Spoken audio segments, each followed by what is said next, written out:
Conte de Noël. C'est la veille de Noël. Toute la vallée est recouverte de neige, depuis plusieurs semaines déjà.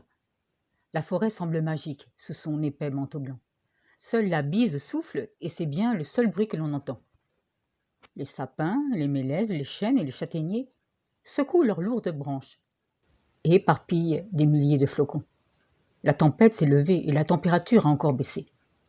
Caroline et Virginie, deux sœurs, qui habitent dans la vallée, marchent rapidement afin de braver le froid. Celui-ci leur glace les oreilles et les doigts, malgré leurs bonnets et leurs gants. « Regarde comme c'est merveilleux, on dirait des milliers d'étoiles blanches. »« Faisons un vœu, » dit Caroline à sa sœur. Elles reviennent du cimetière, où elles ont déposé des branches de houx sur la tombe de leur mère. La maladie avait fini par l'emporter et elle s'est éteinte il y a presque 8 ans. Leur père était routier et ne revenait qu'au domicile qu'en fin de semaine. Lorsqu'elles avaient perdu leur mère, c'est leur grand-mère qui s'était occupée d'elles. Elle les avait entourées de toute son affection.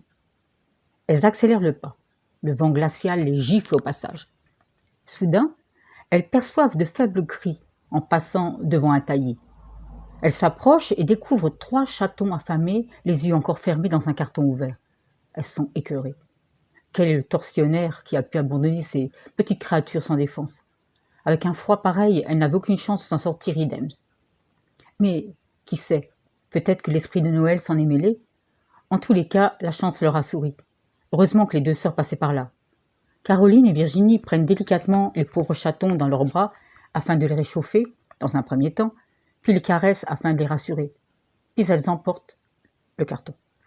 Arrivées à la maison, elles placent les 3 petits sur un grand coussin près de la cheminée. Châtaigne et Myrtille, les chats errants des alentours, qui ont été accueillis l'an passé, semblent les regarder avec compassion. La faim, la soif, le froid, la canicule, les coups, ils ont connu cette galère. Peluche et Patachon, les 2 chiens âgés ramenés du refuge, sont d'abord plus méfiants. Mais voyant que ce n'étaient que des bébés, s'approchent et finissent par rester. Ils se couchent à côté d'eux comme pour les protéger. Caroline et Virginie sont heureuses. Leur père rentre ce soir.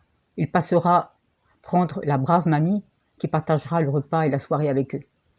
En apercevant les chatons, le père râlera un peu, juste pour la forme, et déclarera en soupirant « Que m'avez-vous encore apporté les filles ?»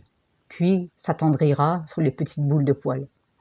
C'était comme cela à chaque fois que Caroline et Virginie ramenaient un sans-abri à la maison.